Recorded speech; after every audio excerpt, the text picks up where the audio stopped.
Shalom Bapak Ibu. Kurang semangat ini. Shalom Bapak Ibu. Shalom. Boleh tos kiri kanan ini dulu bilang God love you so much. Bilang Tuhan mengasihimu dengan dahsyat dan luar biasa. Wah Bapak Ibu, to be honest, ini adalah kelima kalinya saya akan membawakan materi. Tadinya suara saya udah mau saya simpen, tapi pada saat penyembahan tadi, gila, it's amazing. Saya nggak bisa menahan diri untuk teriak, untuk memuji Tuhan dengan luar biasa. Kita kasih tepuk tangan yang meriah buat Tuhan kita. It's amazing, God's presence are truly here. Perkenalkan buat Bapak Ibu yang belum kenal saya, nama saya Jimmy Haryanto. Panggilannya Jimbo, singkatan dari Jimmy Jumbo. Istri saya sempat ngomel gitu ya, kapan mau kurusnya kalau brandingnya Jumbo terus. Jadi akhirnya saya memutuskan mulai hari ini Jimbo itu singkatan dari Jimmy Rambo gitu ya. Emang sekarang masih family pack, tunggulah nanti six pack ya. Ada amin? Amin. Terima kasih buat doa-doanya, terima kasih buat doa-doanya. Bapak Ibu kita akan langsung mulai saja. Dan saya dengar katanya ibadah raya paling terakhir ini 5 adalah ibadah raya yang paling luar biasa. Saya mau tes dulu, mana suaranya ibadah raya jam 6? Wah, oke Bapak Ibu. Boleh saya undang untuk sama-sama bangkit berdiri dulu. Izinkan saya untuk memberikan sebuah ilustrasi terhadap apa yang akan kami bagikan sore hari ini. Gitu ya. Bapak Ibu saya akan bacakan beberapa statement. Kalau Anda setuju atau Anda pernah mengalami hal ini, saya mau Anda ikuti instruksinya. Cukup paham, cukup jelas? Kita akan mulai. Berapa banyak di sini yang pernah pesen makanan online, tapi begitu datang makanannya tidak sesuai dengan ekspektasi. Jumlahnya lebih kecil, kualitasnya, bentuknya, warnanya. Yang pernah boleh angkat tangan kanan tinggi-tinggi, saya mau lihat. Wah cukup banyak yang menjadi korban di tempat ini. Oke, tutup turun tangan. Berapa banyak di sini Bapak Ibu yang Anda pernah janjian ketemu sama orang, tapi orangnya telat 30 menit bahkan mungkin 1 jam. Yang pernah angkat tangan kiri tinggi-tinggi, angkat tangan kiri. Wow, banyak sekali korban PHP ya. Memang jemaat GC ini adalah jemaat yang sangat on time. Ya tepuk tangan dulu dong, on time. Berapa banyak di sini orang-orang yang Anda pernah chat, baik japri ataupun di grup, udah centang biru, udah di-read, tapi Anda nggak dibales-bales cukup lama, bahkan mungkin nggak dibales sampai sekarang. Yang pernah tolong taruh kedua tangan Anda di kepala Anda bilang sabar, sabar. Saya mau lihat cukup banyak luar biasa. Berapa banyak Bapak Ibu di sini yang Anda punya harapan, aku pengen banget ngelakuin sesuatu ekstra, aku pengen banget ngelakuin sesuatu yang berbeda supaya suamiku bisa puji aku, supaya istriku bisa puji aku, supaya anak-anakku bisa puji aku, supaya bosku bisa puji aku. Tapi ternyata ketika Anda sudah lakukan itu, Anda malah dikritik habis-habisan. Yang pernah lakukan itu boleh tangan kanannya taruh di dada dan bilang, itulah manusia, boleh? Ya, oke kalau sudah silakan duduk, kita kasih tepuk tangan dulu. Terima kasih sudah berpartisipasi. Dan tentunya di antara kita semua kita juga pernah kecewa sama diri sendiri karena kita berjanji mau melakukan sesuatu tapi kita nggak lakukan. Tahukah Bapak Ibu menurut survei gitu ya bahwa keanggotaan membership gym itu paling laku di bulan Januari. Tapi kemudian kedatangannya menurun di bulan Maret. Dan itu adalah salah satu janji yang mungkin sering dan saya termasuk salah satu orang yang cukup berdosa di situ. Saya pernah lakukan itu. Nah, judul hari ini kita akan bicara tentang yang namanya kecewa. Sama-sama bilang sama saya. Kecewa. Berdasarkan dari statement yang tadi sudah disebut di awal, definisi daripada kecewa adalah ketika ekspektasi besar. Atau nggak usah besar, ekspektasinya normal. Tetapi realitanya kecil. Ekspektasinya besar atau ekspektasinya normal. Tapi realitanya kecil. Dan itu yang bikin orang jadi Nah, apa hubungannya topik kecewa dengan apa yang kita bahas di rumah kita? Bapak Ibu, tema besar tahun 2025 Grow Community Church. Ada yang masih ingat apa temanya? Ini dapat hadiah nih. Di bagian belakang ada yang ingat tema besarnya apa? Everyone disciples everyone. Itu tema besar kita. Bapak Ibu, Anda ada di rumah ini, Anda harus ingat. Karena sepanjang tahun ini akan kita bahas. Secara spesifik di bulan ini, bulan Maret, kita akan bahas tentang hubungan itu pada dasarnya ada dua. Hubungan secara vertikal antara Anda dengan Tuhan. Dan hubungan secara horizontal antara Anda dengan sesama. Semakin dekat Anda dengan seseorang, yang namanya gesekan, yang namanya kecewa, saya jamin pasti akan terjadi. Boleh tangan kanannya diangkat? Bilang sebelah kanannya, gue udah kecewain lu belum? Tanya, gue udah kecewain lu belum? Terus tangan kirinya boleh diangkat, bilang sebelah kirinya, siap-siap ya. Bilang siap-siap ya. Pasti akan mengecewakan. Nah, hari ini kita akan bahas supaya kita sebagai murid Tuhan yang siap untuk mendisciple, memuridkan orang lain, Anda harus mengerti dampak daripada kekecewaan dan apa yang harus kita lakukan ketika kita menurut firman Tuhan. Nah, kita akan bahas, Bapak Ibu, boleh dikasih lihat next slide. Kita akan bahas dari satu figur yang ada di firman Tuhan. Ada yang tahu ini siapa? Dapat hadiah nih. Hah? Hadiahnya adalah makan malam di tempat masing-masing. Ini adalah Yohanes Pembaptis. Nah, kita akan lihat next slide. Ada satu statement yang keluar dari mulutnya Yohanes Pembaptis karena kita mau melihat dulu background daripada orang ini. Oke, saya akan bacakan buat Bapak Ibu. Matius 3 ayat 11. Aku membaptis kamu dengan air sebagai tanda pertobatan. Tetapi ia ini siapa?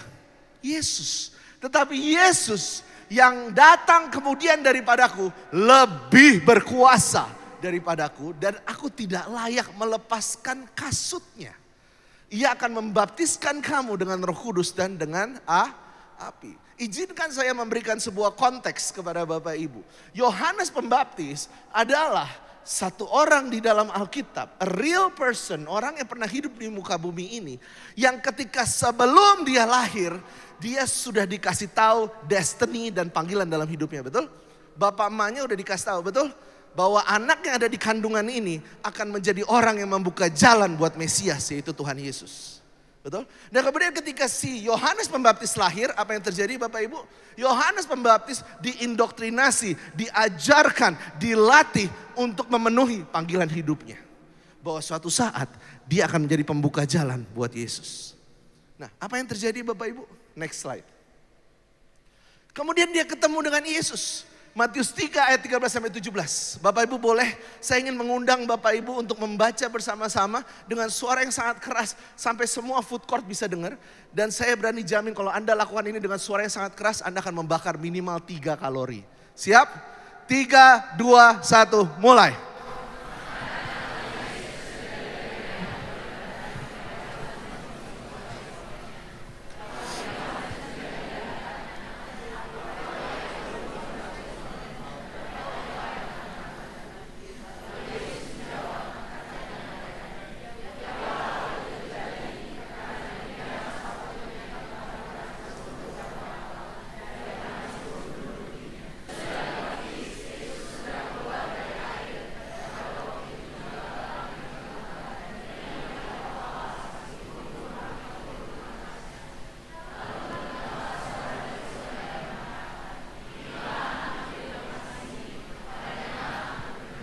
Bapak Ibu, saya akan mendirect attention Anda kepada 2 ayat terakhir ini. Dan saya mau ngasih beberapa tips. Ketika Anda membaca firman Tuhan, kalau Anda benar-benar mau mendengar suara Tuhan dalam firman-Nya, Anda perlu lakukan 2 hal. Sama-sama bilang sama saya, 2 hal. Hal yang pertama, ketika Anda baca firman, gunakan imajinasimu. Gunakan visualisasi Anda. Jadi ketika membaca, kalau cuma dibaca dong Anda akan tertidur. Tapi ketika Anda memvisualisasikan, Anda akan mampu melihat apa yang selama ini Anda gak pernah lihat. Yang kedua, kalau Anda mau baca firman, Anda mau mendapatkan sesuatu yang mengubah kehidupanmu, dicatat. Apa Bapak Ibu? Dicatat. Karena manusia ini kalau udah masuk kuping kiri, keluarnya kuping kiri lagi. Kalau kuping kanan mending, masih ada yang nyantol. Udah masuk kuping kiri, keluar kuping kiri. Saya mau kasih tahu Bapak Ibu, kita ketemu hari ini gak kebetulan. Bisa jadi apa yang Bapak Ibu dapat hari ini akan menjadi rema berbeda untuk mengatasi kesulitan dalam hidupmu 3 bulan kemudian. Tapi kalau Anda nggak pernah nyatet, hilang. Atau bisa jadi ketika Anda nyatet, apa yang Anda dapat hari ini, seminggu kemudian Anda ngopi sama teman Anda ngopi sama keluarga Anda. Dan tiba-tiba ada kekuatan yang Anda bisa kasih melalui firman yang Anda dapat pada hari ini. Oleh karena itu Bapak Ibu yang siap mencatat boleh lambaikan tangannya. Ya, terima kasih, kita kasih tepuk tangan dulu buat semua yang siap untuk mencatat. Kita akan mulai. Nah Bapak Ibu, saya mau Bapak Ibu memvisualisasikan mulai dari ayat ke-16 sampai 17. Bayangkan, Yesus saat itu sedang dibaptis.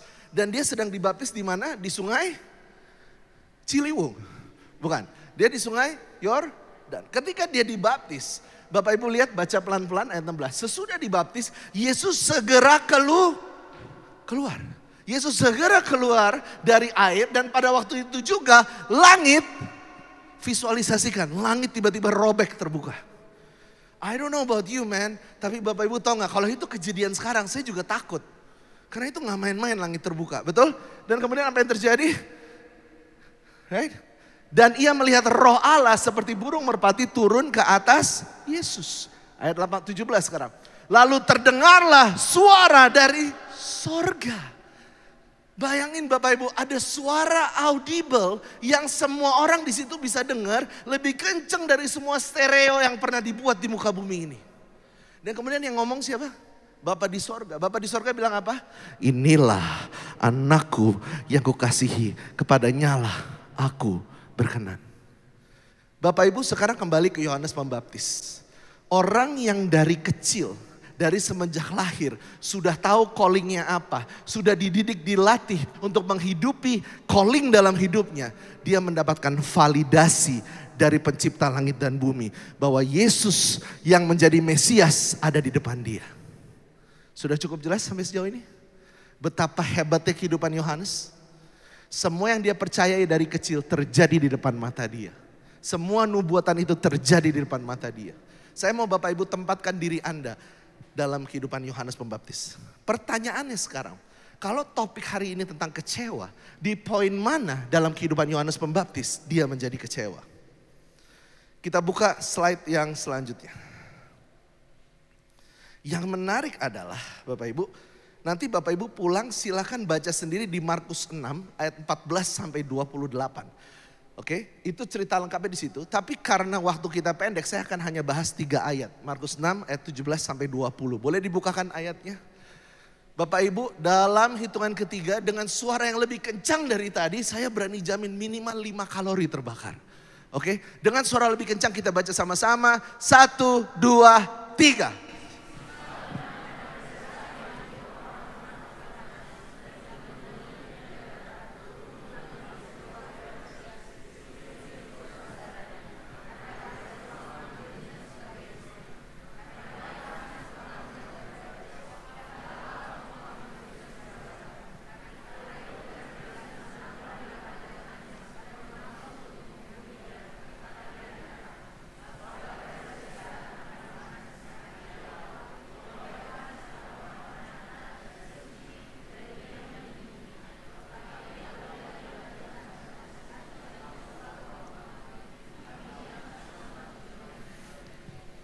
Izinkan saya memberikan konteks. Yang terjadi adalah Yohanes Pembaptis, dia menceritakan sebuah kebenaran, betul? Dia bilang sama raja, dia gak peduli. Ini ibarat kayak zaman sekarang, Anda lagi ngomong sama presiden. Sorry ya presiden, keputusan lu tuh salah. Dia ngomong sama raja bilang, sorry ya, itu gak halal banget. Bahasanya halal loh.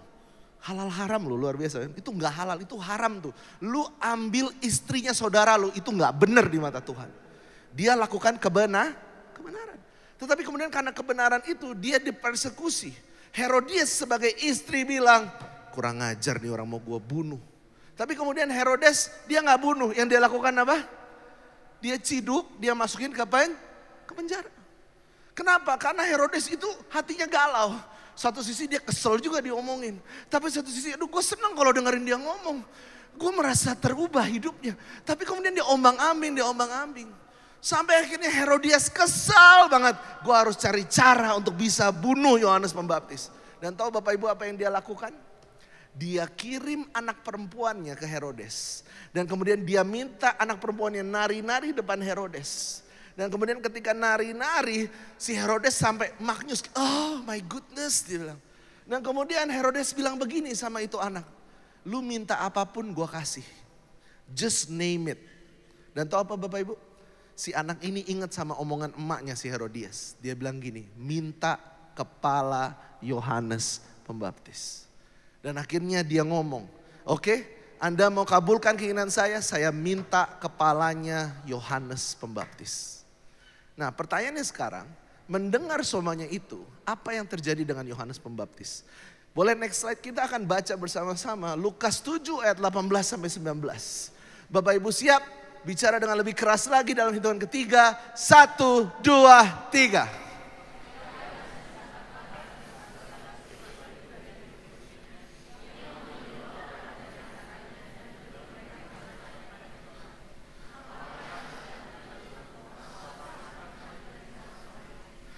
Berapa banyak di sini yang merasa ini aneh?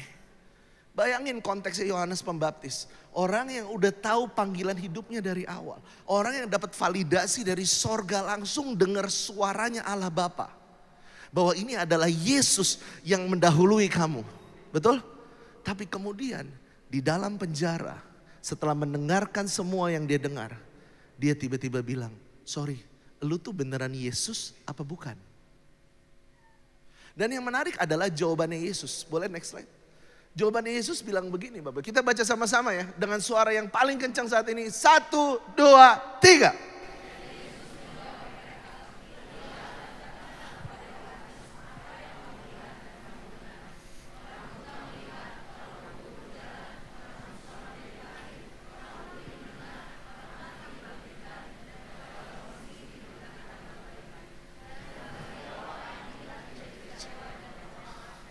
Saya akan fokuskan pada ayat terakhir, ayat 23. Ini adalah quote langsung daripada Yesus Kristus.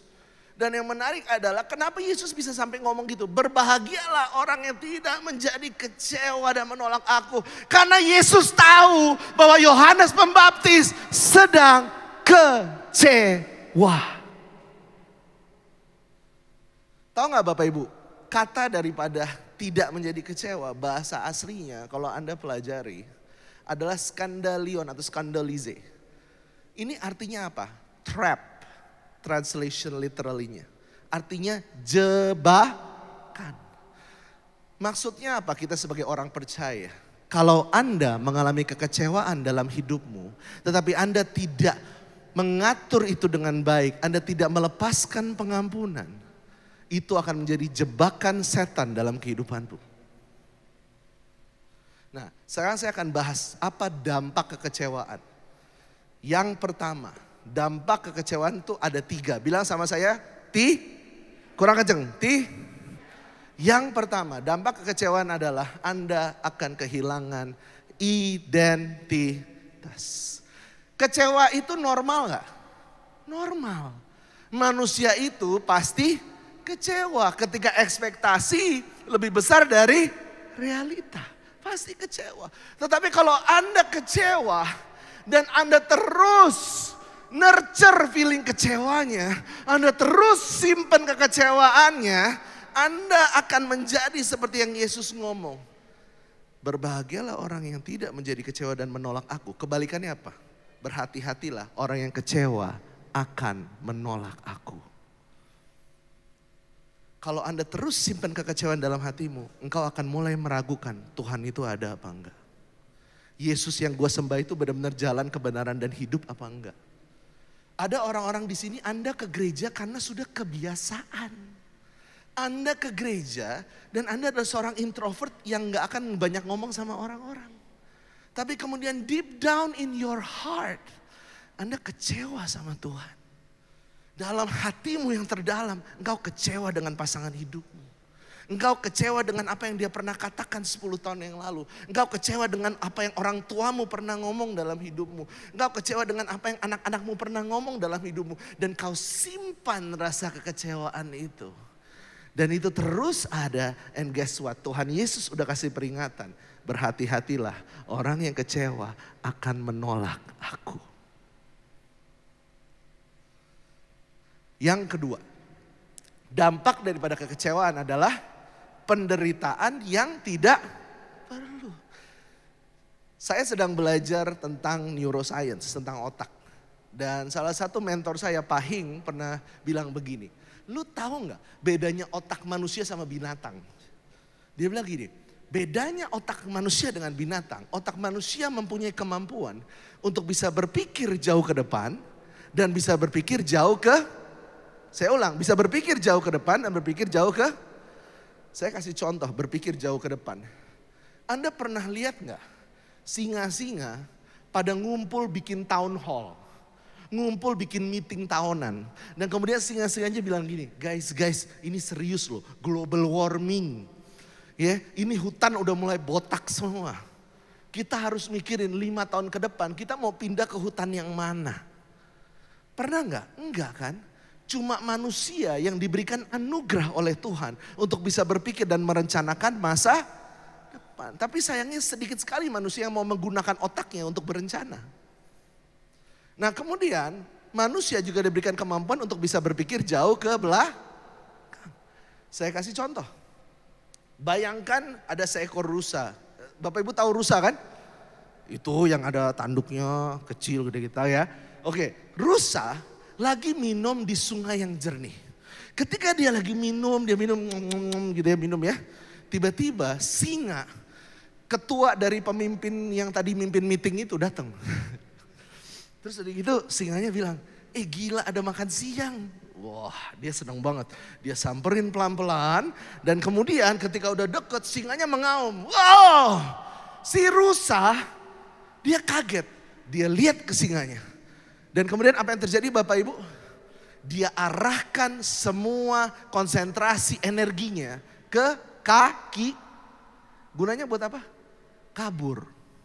Jadi dia arahkan semua energi, fokus atensinya kepada kaki untuk kabur. Nah sesaat sebelum kabur karena singanya sudah terlalu dekat, si singa berhasil mencakar pahanya si rusa. Pahanya rusa berhasil dicakar. Menurut Bapak Ibu, si rusa kesakitan gak? Enggak, dia gak berasa sakit. Kenapa? Karena otaknya saat itu adalah yang penting kabur. Saya mau kasih Bapak Ibu lagi pincang-pincang. Bapak Ibu kalau dikejar sama anjing herder, Anda akan bisa berlari dan meloncat lebih tinggi dan lebih jauh daripada sebelumnya. Betul gak? Karena saat itu tubuhnya semua berkonsentrasi pada kakinya. Betul? Pokoknya saya harus bisa kabur selamatin diri. Survival instinct, amigdalanya jalan. Nah yang menarik adalah ketika dia udah selesai berhasil lari, dia tengok kiri kanan. Dia lihat, mana si singa? Udah gak ada. Apa yang terjadi sama rusa? Ada yang tahu? Emosinya mulai turun, napasnya mulai teratur, betul? Detak jantungnya mulai tuh. Dan apa yang dia lakukan? Dia mulai minum air lagi. Betul? Bayangkan kalau rusa ini manusia yang mempunyai kemampuan untuk berpikir jauh ke belakang. Bayangin, habis dicakar, set. Dia kabur, betul? Dia lihat kiri kanan, begitu udah gak ada rusa. Apa yang dia lakukan? Dia gak minum air. Tahu yang dia lakukan apa? Dia putar lagi filmnya. Kurang ajar itu singa. Bikin gue deg-degan. Emosinya gak turun-turun. Detak jantungnya gak turun-turun. Diputar lagi filmnya. Kurang ajar itu orang ngomong kayak begitu. Dia gak mikir apa. Parah banget itu orang asumsi aja. Itu fitnah yang diomongin. Diputar terus filmnya. And let me tell you Bapak Ibu. Otak kita ini tidak bisa membedakan antara fantasi dengan realita. Apapun yang Anda visualisasikan, film yang Anda putar, itu akan bikin emosi Anda naik. Itu yang akan bikin Anda punya detak jantung naik. Sampai akhirnya Anda belajar untuk konsumsi obat hipertensi. Hati-hati. Karena film yang kita putar setiap saat. Dan parahnya lagi apa Bapak Ibu? Ini kan penderitaan yang tidak perlu, betul? 10 tahun kemudian.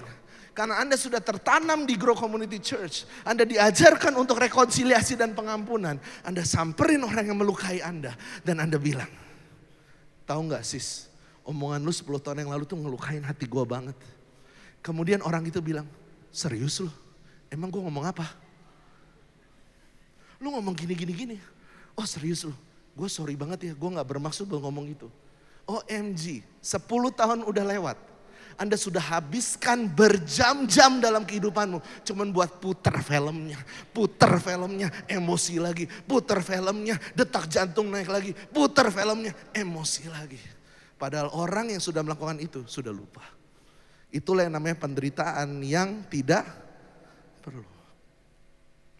Dan yang ketiga, dampak daripada kekecewaan adalah menular. Sama-sama bilang sama saya. Kekecewaan itu menular. Boleh saya kasih tahu Bapak Ibu? Anak-anak Anda, baik anak biologis maupun anak angkat di rumah. Anak-anak Anda di kantor, karyawan-karyawan Anda. Anak-anak Anda yang menjadi organisasi ataupun di pelayanan. Mereka adalah mesin fotokopi terbaik di dunia. Mereka gak akan dengerin apa yang orang tuanya ngomong. Tapi mereka akan tiru persis apa yang orang tuanya lakukan. Anda gak bisa ngomong sama anak Anda sambil ngerokok. Udah gede jangan ngerokok ya. Jantung. Ngerokok gak?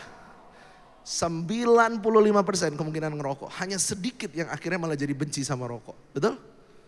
Karena anak-anak kita adalah mesin fotokopi terbaik di dunia.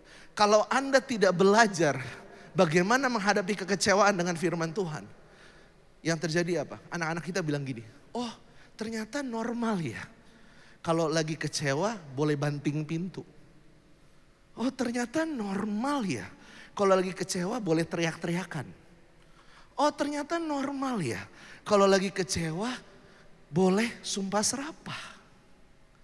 Dan itu yang menjadi referensi hidup anak-anak kita sampai sekarang. Dan itu yang akan menjadi penyesalan terbesar kita dalam hidup. Saya ngomong gini bukan berarti saya sempurna ya Bapak Ibu. Saya tuh sangat diberkati banget dengan khotbah Pastor Konghi minggu lalu. Masih ingat temanya apa? Zero Anger. Kalau Anda gak tahu Anda nonton. Lihat YouTube Grow Community Church Anda nonton. Itu bagus banget. Saya ngeliat itu saya merasa tertegur, saya tertampar. Kenapa? Karena saya juga work in progress. Saya termasuk orang tua yang temperamen. Saya termasuk orang tua yang sering banget minta maaf ketika saya udah terlanjur ngomong. Dan saya mau kasih tahu Bapak Ibu, apa yang kita pelajarin hari ini akan sangat memberkati kita. Kalau Bapak Ibu siap untuk bayar harganya buat berubah. Amin. Karena itu bisa menular. Ketika Anda kecewa, anak-anak Anda tahu Anda kecewa betul. Tapi ketika Anda bisa mengelolanya dengan baik, Anda sedang memberikan contoh. Dan itu adalah warisan yang tidak bisa digantikan dengan warisan manapun. Yaitu warisan karakter. So bagaimana caranya? Next slide. Bapak Ibu, kita akan belajar dari satu tokoh Alkitab. Ini adalah tokoh Alkitab kalau dibuat jadi K-drama akan mengalahkan semua jenis Korean and Japanese drama yang ada di muka bumi ini. Karena ini adalah tokoh Alkitab yang makanannya sehari-hari adalah kekecewaan.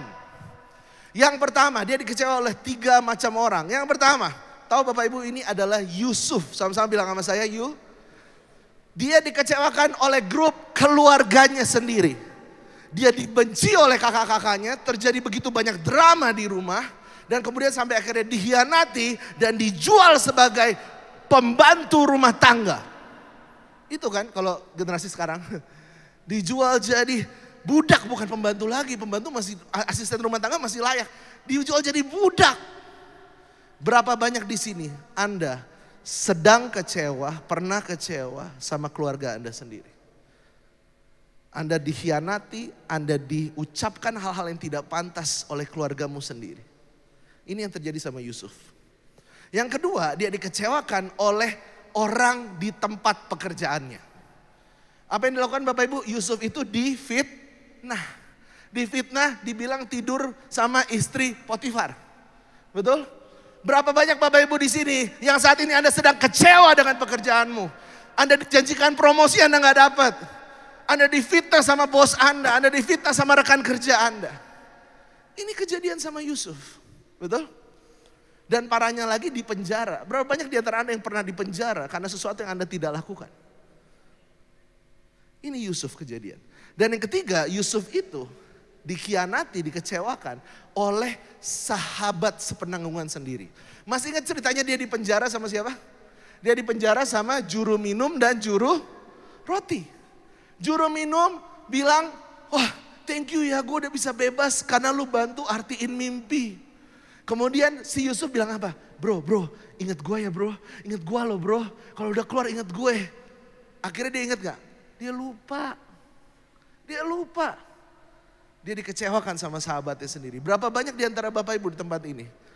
Saat ini Anda menyimpan kekecewaan yang mendalam sama sahabat Anda. Bisa jadi sahabatnya lagi duduk di sebelah kiri kanan Anda. Tapi Anda gak ngomong. Tapi deep down ada hal yang dia lakukan, Anda masih kecewa. Tapi Anda gak kelola. Ingat, hati-hati itu jebakan. Karena orang yang terus menerus kecewa akan menolak Tuhan. Nah, cara menghadapinya yang menarik adalah begini. Yusuf, saya kasih konteks. Ketika bokapnya itu siapa? Yakub, Israel nama lainnya. Ketika Yakub meninggal, semua saudara-saudaranya itu ketakutan. Kenapa? Dia bilang, ini bapak udah gak ada ya. Hati-hati loh, si Yusuf bakal sikat kita semua. Karena dulu kita pernah jual dia. Mereka semua ketakutan dan mereka bilang, Yusuf, please, lu jangan bunuh kita. Dan kemudian ini adalah statementnya Yusuf. Dan ini adalah pola pikir dan value yang Yusuf pegang yang kita akan belajar. Boleh next slide? Ini yang dia ngomong. Oke, kita akan baca yang bahasa Indonesianya saja dalam hitungan ketiga dengan suara sangat kencang. 1, 2, 3.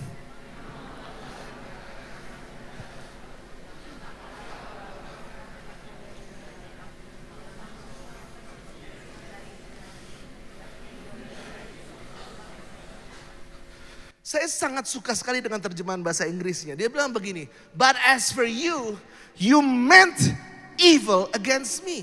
Maksudnya apa? Lu itu udah plotting hal yang jahat, udah mikirin hal yang jahat, udah buat hal yang jahat buat saya. Itu kan arti terjemahannya. Dan kemudian dia bilang apa?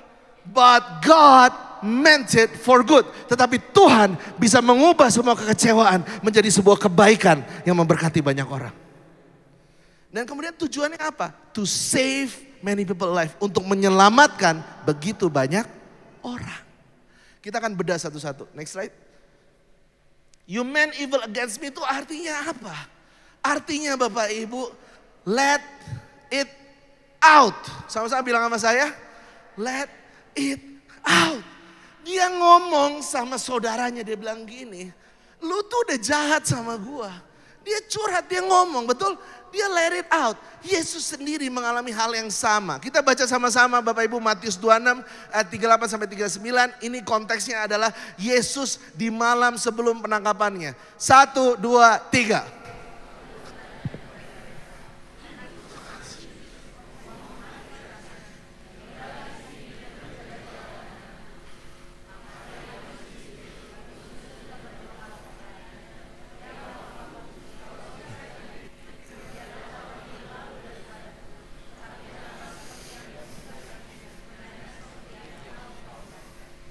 Oke, Bapak Ibu, ini poin penting. Boleh matanya lihat ke saya. Yang pertama, Yesus itu bukan macho man. Tahu macho man? Orang yang kelihatannya cool. Yesus adalah 100% manusia, 100% Tuhan. Dan di masa-masa kekecewaan dia, kegundahan, kegelisahannya dia curhat sama murid-muridnya. Betul? Dia gak kelihatan strong. Pertanyaannya sekarang adalah, kalau Anda lagi kecewa, Anda curhatnya sama siapa? Kalau pernikahan Anda sudah terombang-ambing, dan Anda curhat sama orang-orang yang sudah pada cerai, welcome to the club of perceraian. Karena siapa yang Anda curhat itu akan menentukan. Saya dan istri mengucap syukur. 2,5 tahun hidup kami yang terakhir. Kami mengalami begitu banyak kekecewaan. Saya gak bisa cerita banyak, but I can tell you one thing. Saya berani jamin gak banyak orang yang melalui apa yang kami lalui. Dan tahu Bapak Ibu, saya mengucap syukur karena di gereja ini ada komunitas kecil yang support kami yang namanya Cool. Boleh next slide? Ini adalah Cool kami, Cool MKJ. And I believe ada anak-anak Cool MKJ di tempat ini. Mana suaranya anak Cool MKJ? Kita kasih tepuk tangan dulu dong. Ada di ujung. And I'm telling you, I'm so proud of this community. Why? Tahu nggak Bapak Ibu? Mereka itu bukan hanya menjadi sahabat buat kami. Mereka juga menjadi keluarga buat kami. Doa-doa mereka itu yang menyelamatkan kekecewaan kami. So, the question now is this. Sekarang Anda punya support system nggak kalau Anda kecewa? Karena Yesus aja punya support system. Kita ketemu hari ini nggak kebetulan. Kalau selama ini Anda sudah mencoba menghindar untuk tidak ikut cool, let me tell you, siap-siap. 2025 akan ada banyak kekecewaan dalam hidupmu. Mulai sekarang, pastikan sebelum keluar dari ruangan ini, Anda ngomong sama usher yang pelayanan bilang, saya mau ikut cool, caranya gimana? Karena Anda butuh support system, Anda nggak diciptakan untuk hidup sendirian. Yang kedua Bapak Ibu, kalau boleh balik ke ayatnya, Yesus bilang begini. Abis dia curhat, dia bilang hatiku tuh sedih men. Kemudian dia berjalan, gak lama kemudian dia sujud dan dia berdoa. Coba Bapak Ibu lihat, sekali lagi visualisasikan. Cara doanya itu, kalau dengan bahasa zaman sekarang tuh apa? Yesus tuh bilang begini. Bapa di sorga, serius nih ya gue ngomong nih. Kalau bisa gue gak mau mati buat dosa manusia. Itu kan bahasanya dia. Kalau bisa gue gak mau mati di atas kayu salib. Tapi kemudian ditutup dengan apa? Tapi bukan kehendakku yang jadi, tapi kehendakmu. Sekarang saya tanya, Bapak Ibu kalau lagi kecewa, Anda doa sama Tuhan itu seperti apa? Ada orang-orang di sini yang melihat Tuhan itu sebagai sosok yang sangat jauh. No, Bapa di sorga itu sangat dekat sama Anda.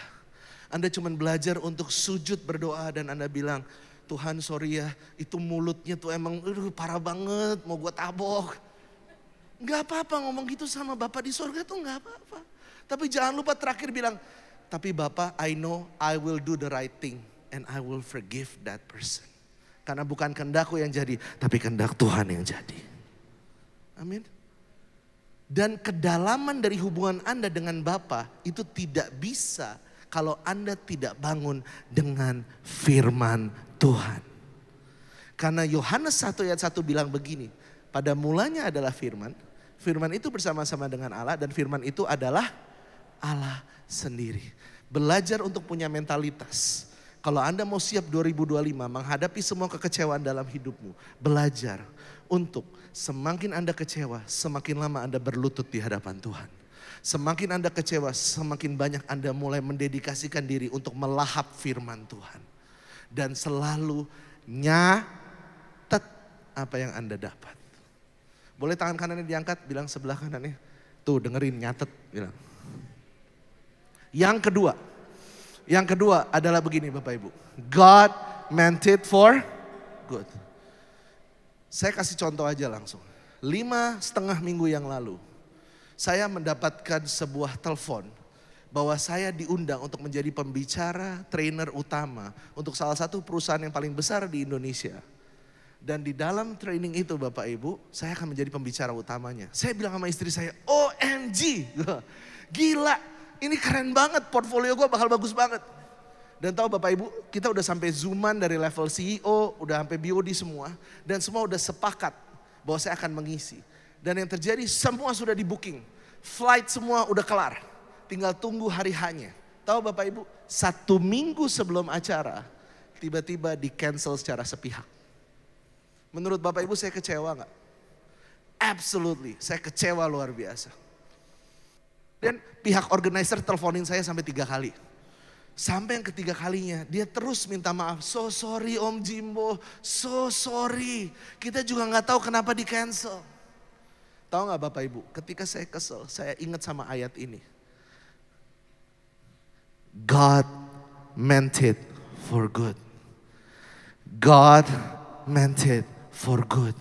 Apapun kekecewaan dalam hidupmu, God meant it for good. Apapun yang sudah melukai hatimu, God meant it for good.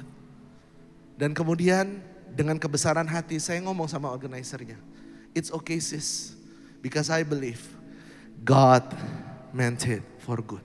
Dan ketika saya ngomong itu, I can feel that God's love, kedamaian yang melampaui segala akal, itu mengalir dalam kehidupan saya. Dan saya ngomong sama istri saya, aku jujur sempat kecewa tapi aku udah gak kecewa lagi. Dan tahu gak Bapak Ibu apa yang terjadi? Di hari H yang seharusnya saya pergi training, tiba-tiba istri saya harus segera konsultasi ke rumah sakit. Dan saya menjadi keluarga terdekat yang bisa nemenin dia pegang tangan dia to go through the hard time. Dan oleh karena itu istri saya sama saya jadi semakin lengket sampai sekarang. So apapun kekecewaan dalam hidupmu, God meant it for good. Hal yang terakhir, tujuannya apa? Mengelola atau membantu kita menghadapi kekecewaan ini. Karena melalui kisah hidup Anda, Tuhan akan pakai untuk bisa menyelamatkan begitu banyak orang. Ada banyak orang akan bertobat terima Tuhan Yesus. Karena mereka lihat cara Anda handle kekecewaan. Anda tidak menjadi anak Tuhan yang sumpah serapah. Anda tidak menjadi anak Tuhan yang marah-marah gebrak meja. Tapi Anda menjadi anak Tuhan yang bisa tarik napas panjang. Yang bisa bilang stop filmnya dalam nama Yesus. Stop filmnya. Dan Anda menjadi anak Tuhan yang semakin tertanam dalam firman Tuhan. Semakin berdoa sungguh-sungguh. Dan Anda menjadi anak Tuhan yang bisa bilang apapun kekecewaan dalam hidup saya, God meant it for good. Mari sama-sama bangkit berdiri. Izinkan saya berdoa untuk Bapak Ibu. Saya mohon maaf kalau udah overtime sedikit, tapi saya dengar katanya ini ibadah yang paling seru. Untuk suami istri di tempat ini, untuk bapak dan anak ibu, keluarga ataupun mertua, saya minta untuk gandengan tangan. Izinkan saya berdoa untuk keluarga Anda. Saya percaya pondasi daripada gereja ini adalah keluarga. Adalah komunitas kecil yang terdiri dari keluarga-keluarga. Izinkan saya berdoa buat Anda. Bapa di dalam nama Yesus, aku berdoa Tuhan. Kalau ada keluarga di tempat ini antara suami dan istri. Kalau ada kekecewaan yang belum kelar. Hamba mau lepaskan pengampunan. Aku berdoa secara spesifik untuk keluarga, baik itu suami istri, anak orang tua anak maupun mertua yang sedang gandengan di tempat ini ataupun mereka nggak ada di tempat ini.